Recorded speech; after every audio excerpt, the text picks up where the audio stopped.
আজকে আমি বানাবো চিকেনের একটা নতুন রেসিপি। তো তার জন্য আমি এখানে 1 কেজি পরিমাণে কাটা মাংস নিয়েছি। তার মধ্যে আমি পেঁয়াজ বাটা, রসুন বাটা আর আদা বাটা অ্যাড করেছি, আর 50 গ্রামের মতো টক দই অ্যাড করেছি। তো আমি এখানে 50 গ্রাম পোস্ত আর 50 গ্রাম কাঁচা লঙ্কা পেস্ট করে রেখেছি, তার থেকে অর্ধেকটা এখানে নিয়ে নিলাম। তো এবার এর মধ্যে আমি অল্প স্বাদ মতো লবণ অ্যাড করব। এটা পরিমাণ মতো আপনারা পরিমাণ বুঝেই ব্যবহার করবেন এখানে। আর আমি এখানে লঙ্কার ব্যবহারটা করিনি, গুঁড়ো লঙ্কার ব্যবহারটা করিনি, হলুদ গুঁড়োই দিলাম। আর এর মধ্যে আমি একটু সাদা তেল ব্যবহার করব। আর পেঁয়াজটা 1 কেজি মাংসের জন্য যেরকম পরিমাণে পেঁয়াজ আপনাদের প্রয়োজন সেরকমই দেবেন।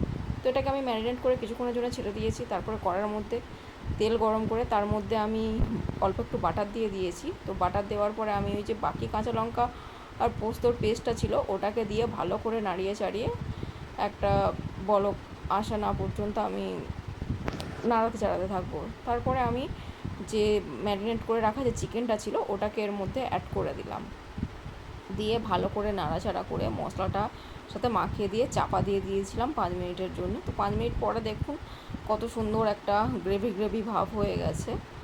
তো এবার আবারও এটাকে আমাকে নাড়িয়ে চাড়িয়ে দিতে হবে যাতে তলাটা না ধরে যায়। তো সেই জন্য আমি এটাকে ভালো করে নাড়িয়ে আবারও বেশ কিছুক্ষণের জন্য চাপা দিয়ে দেবো লো ফ্লেমে।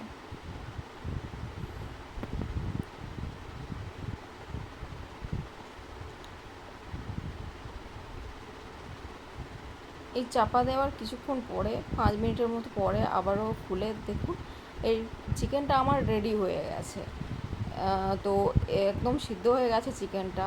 এখানে জল না অ্যাড করলেও চলবে, যেহেতু আমরা বাঙালি, ঝোলে ভাতে বাঙালি বলে। তো সেই জন্য আমি এটাকে একটু গ্রেভি করতে চাইছি হালকা, যার জন্য আমি এখানে অল্প একটু জল অ্যাড করব।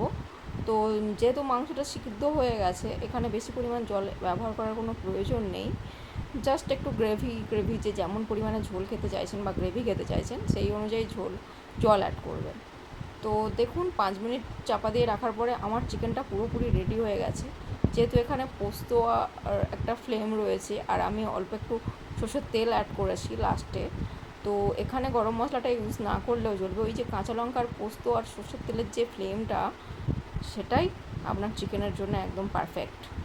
তো রেডি আমার